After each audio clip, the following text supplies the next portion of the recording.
I am a Border Patrol agent. Something happened and my vehicle fishtailed and I rolled my service vehicle over. I don't know how many times. I've heard different stories as well. Some people have said 6, some others have said 5. I even heard 7 at one point. Thankfully, I was wearing my seatbelt. Airbags didn't go off, and I don't remember much. There's bits and pieces, but where the accident was a big ravine, and it was a big mesquite tree that stopped my vehicle from going down. Eventually, I ended up at the hospital. Difficult situation. There was a lot of moving pieces in the hospital, and then eventually I went home, and really that's when the struggle started. Once medication started to wear off, that's when I started to realize that I was a lot more serious than what I thought it was. Started having really bad migraines. I still do, but it was never having migraines to all of a sudden you have. Well, now I know they're migraines. Back then I had no idea what they were. I thought they were just really horrendous headaches.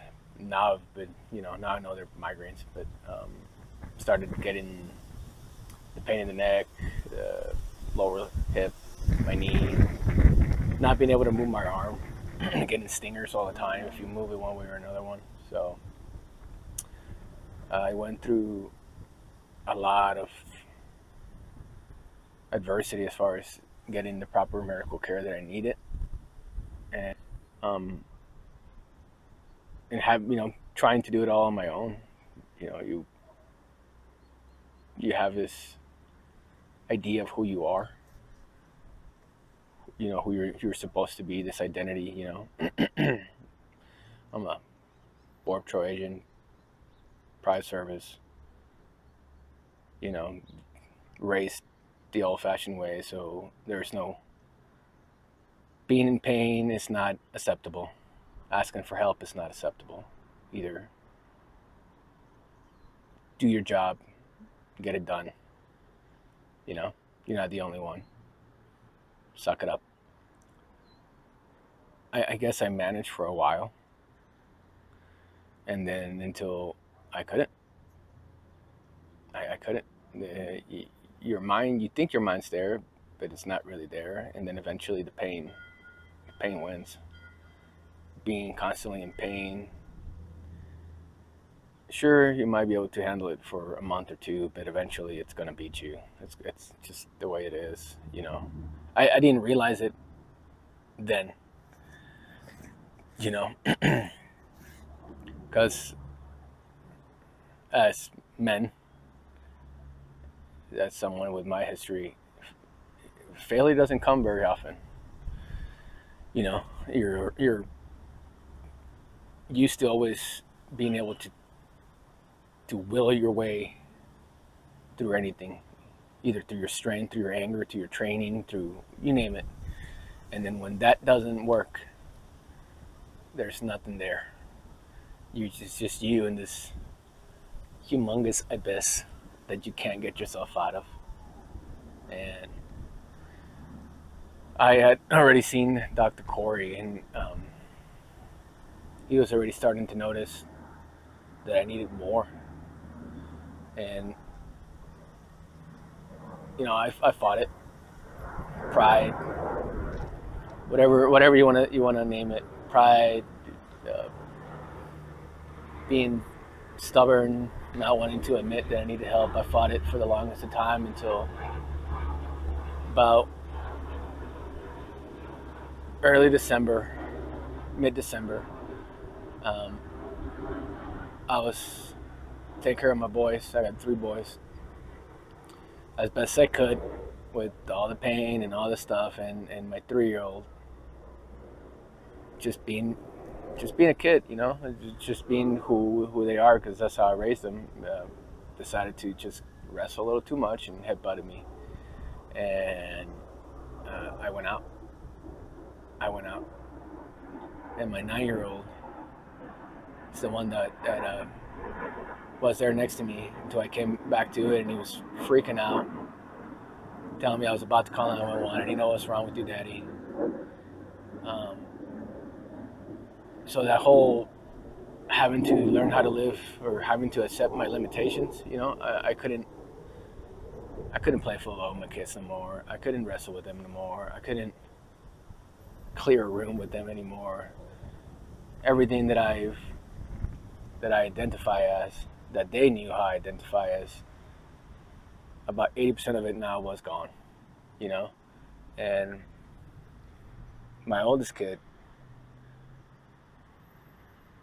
he understood, he knew that something had happened to me that made me different now. Not just physically, but,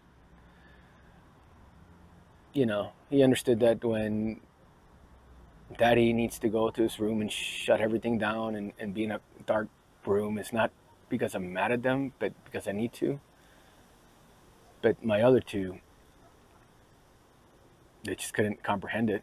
To them, I was punishing them. They didn't know why.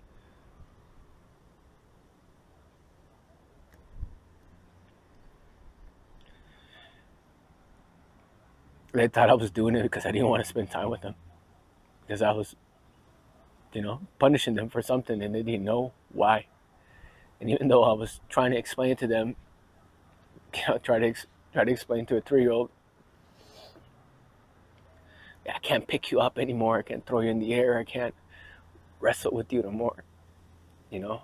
Their lives changed as much as my life changed overnight. So, Dr. Corey kept on pushing it until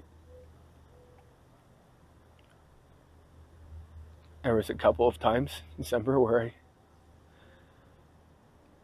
I was already at the point where I was questioning why I even walked away from that accident. What good am I if I can't even be what I'm supposed to be? Still holding on to this image. This view that you build in your mind. And I said, well, I'm already here. I'm already ready to check out. In the grand scheme of things, if I try this, what does it matter? At least I can say that I tried it, still expecting it to go nowhere. And so I got in contact with Lucid Lane and Ms. Donna Riot, and it was hard at first. The first couple of sessions, I was still battling with what I wanted. There's what you want, and this is something Ms. Donna would always say is what you want, and then there's the reality of things. And even though they're different, they're not necessarily bad. But you have the stigma of it's beneath you as a man to ask for help, to admit that you're hurting. Somehow asking for it makes you less of a man.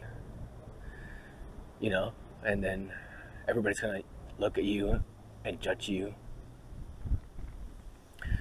You might lose your security clearance. You might lose your gun and badge. You might not get your old life back. So there's, you name it, every kind of thing that you put up to not do, to not know what you need to do, to not seek the help that you need. And that was literally me. I literally fought Miss Donna the first couple of sessions. I thought of every excuse, put up every wall that I could. And God bless her heart, she had the patience to see through that, to understand the type of person that I am, and then to literally break it down in a way that I couldn't I couldn't argue with her. You know, I couldn't, I had nothing. Every excuse that I made, she had the right answer, you know?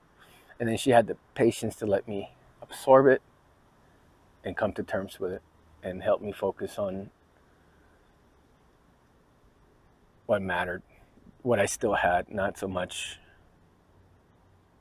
all the stuff that I was focusing on, which, you know, for my personality and my situation, I'll find that negative stuff and then I'll just focus on that, and that becomes my whole reality, and I'll completely ignore everything else.